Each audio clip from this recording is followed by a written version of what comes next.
So now I have a lens on. This is in case you want to know, this is an iPhone XR with a $10 lens, macro lens. You can see the Pang or the Pong Kumarn or Pong Khun, depending, different people will call it different things. I will call it the finer molecules of Muon San.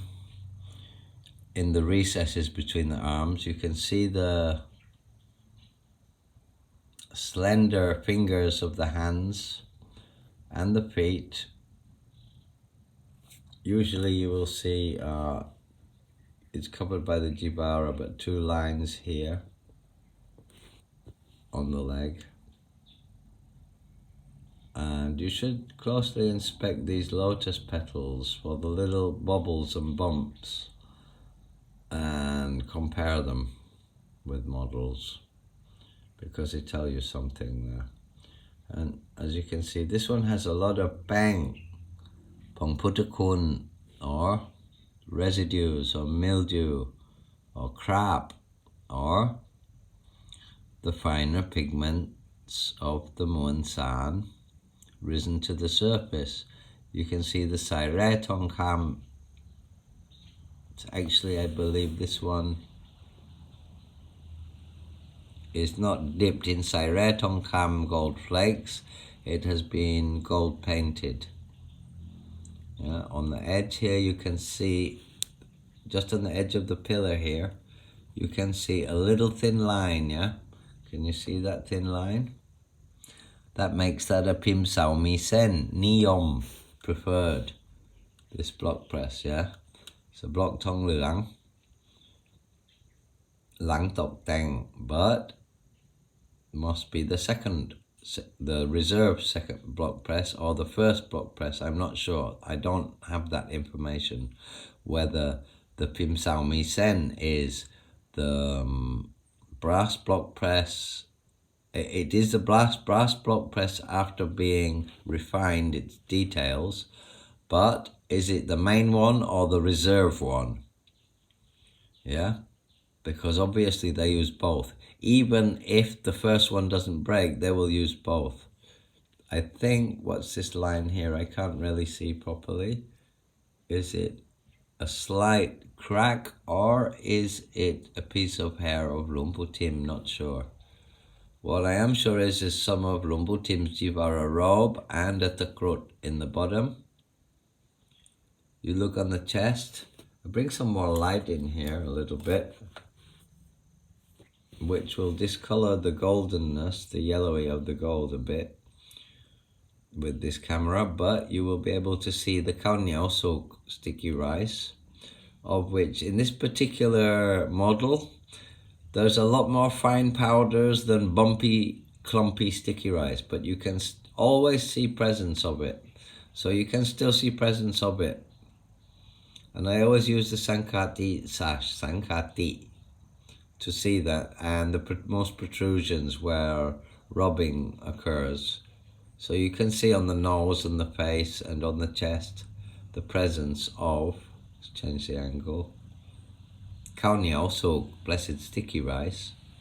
But as I've said in previous videos recently, you get very many different textures. I did one on just the Muon San, study of Muon San, of red powder amulets of Lumpu Tim, just to show that you get different textures because you have different clay mixtures. Every time the pot's empty, you make a new mixture. And it's just like a bolognese sauce, unless you use exact measurements, which they didn't. They did it by hand. You can look at the edges here. You can see the white inside. Look at the break on the edge here, down here, on the bottom here. Look at the break.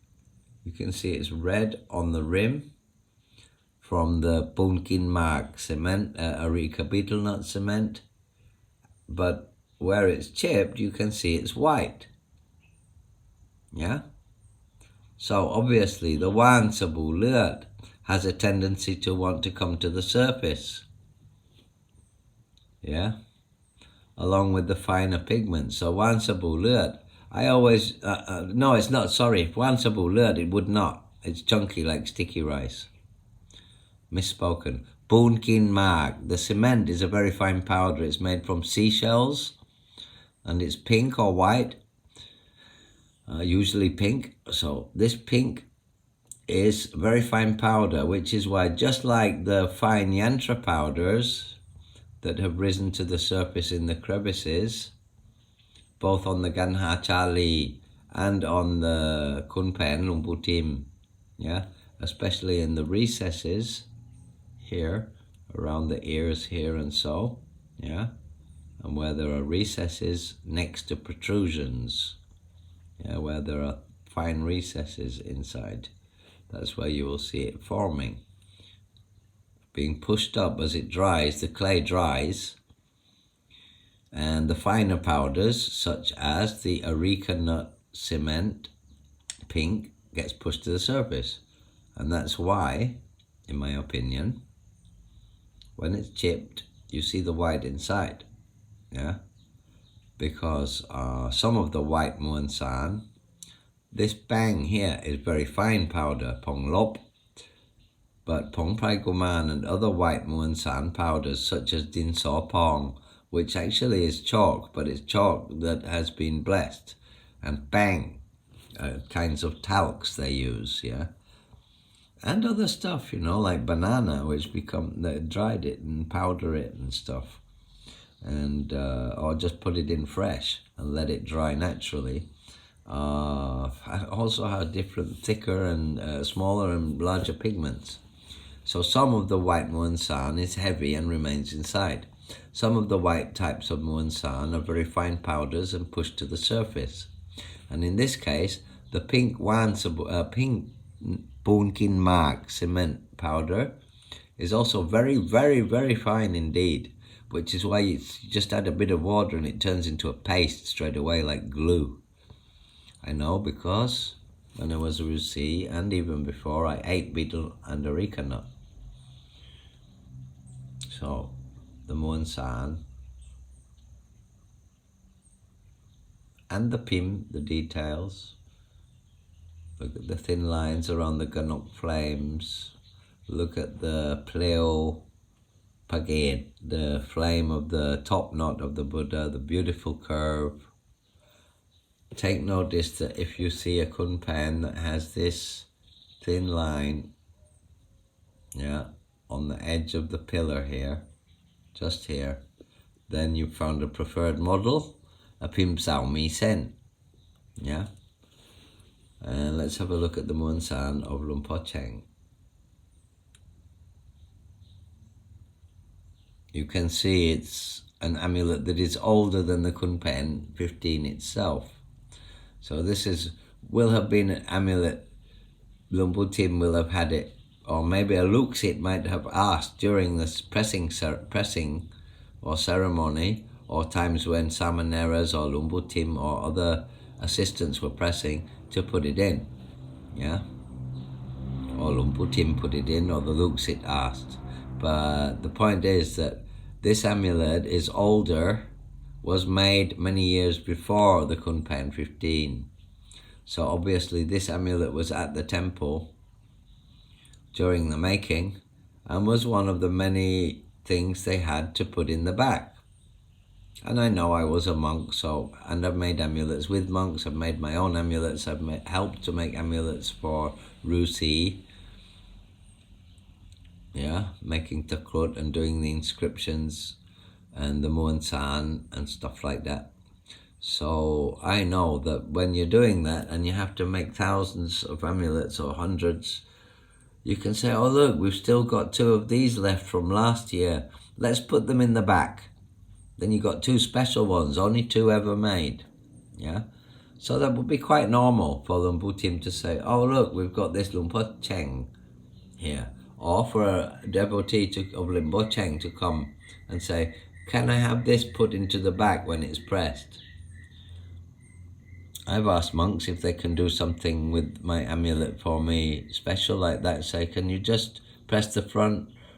No, I haven't said this, but for example, can you just press the front and not the back and just write with your hand on the back instead of doing the impression of the writing from the block press? Or whatever, yeah. Or can you insert the crut in the bottom for me? Or here's some powders I made myself. Can you mix that in when you make those amulets?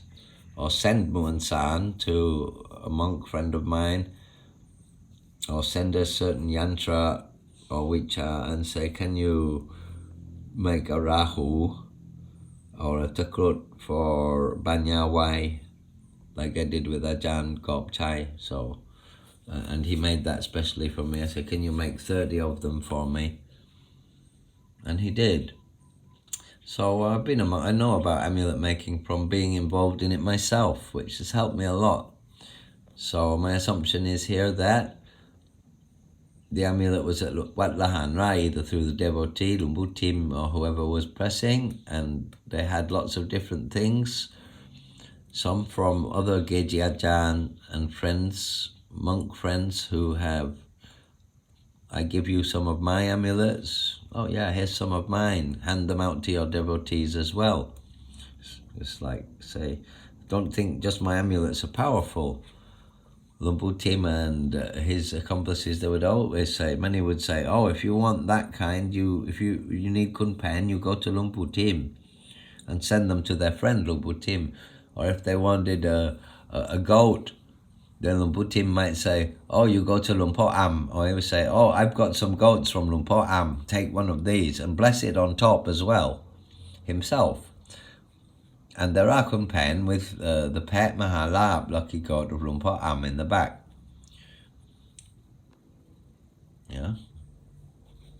Beautiful Muan San. You can see it's much more older. The Ganha Chalee of Lumpo Chaeng, which, as I said, if I remember properly, about 2496, but it might be even older than that. I can't remember, just off the cuff. Yeah. And the Khun Phaen itself from 2515. And it's a Pim Sao Mee Sen.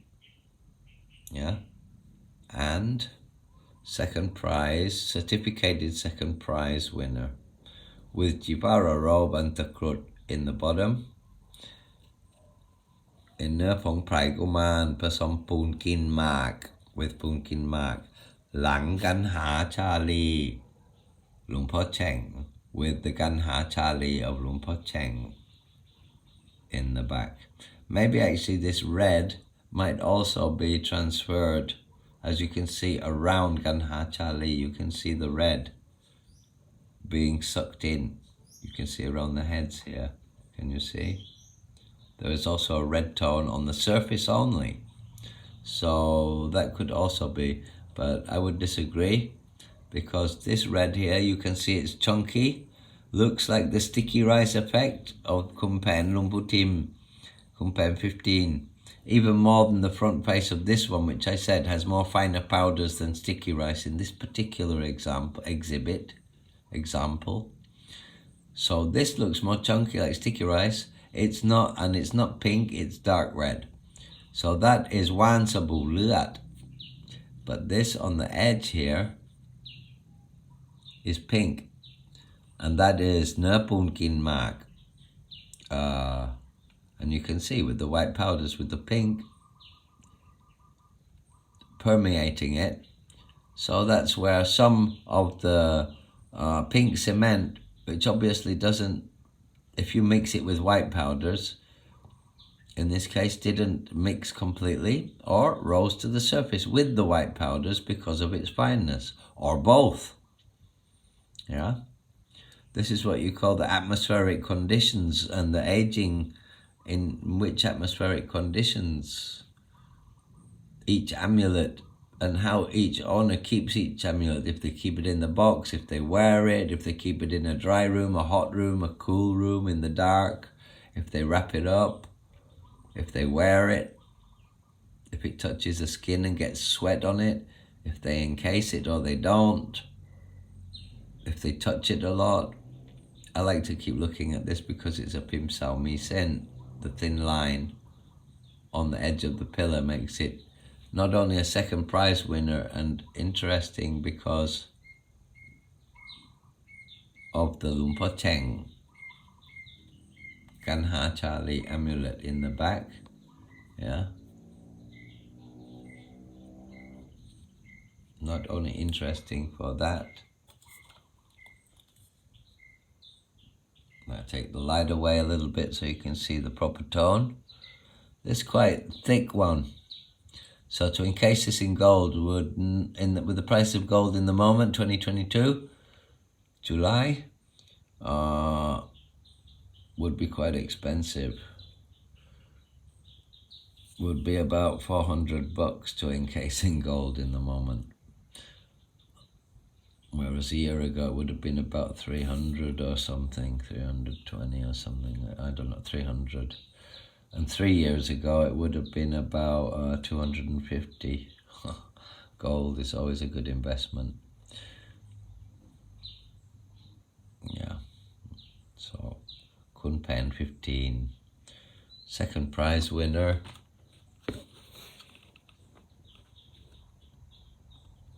Number 0580, which won its prize on the 11th of August in the year 2562. It's now 2564, I think, or 2565, I'm not sure anymore.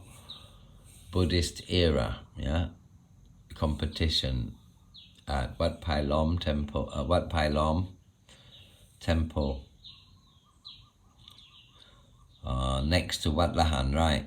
Wat Pai Lom was a temple where Luang Pu Tim also blessed a famous edition of amulets, and Wat Pai Lom is where they hold the Luat Ban Khai Association competitions, and this one second prize. So there you go. Pra Khun Phaen, Luang Pu Tim, second prize winner with certificate. And the Ganha Chalee, children of Prince Vesantara, or children of the Buddha, of the to-be Buddha. Yeah, Metta Mahaniyom, extra Metta Mahaniyom from Luang Chaeng. So it's a 2-in-1, befitting of a second prize for the number 2, because you have, in my funny mind, because you have 2 amulets there. You have a Ganha Chalee from Luang Chaeng, which is a valuable amulet in itself, and the fantastic Khun Phaen 15 of Luang Pu Tim of Wat Lahan, right, with Jivara robe and the krut. And in addition, it's a Pim Sao Mee Sen with the thin line next to the pillar head on the right side, making it a Pim block song, Pim block Tong Luang block song, Pim Sao Mee Sen, Niyom preferred. Therefore, a very eminent Khun Phaen of the great Luang Pu Tim, and with the extra merits, blessings and powers of the Ganha Chalee, and the beauty of this.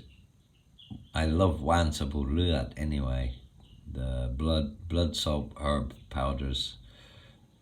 I like them myself, I like to use them myself. I like the powers of this particular, what I believe the powers to be of this particular Muan San.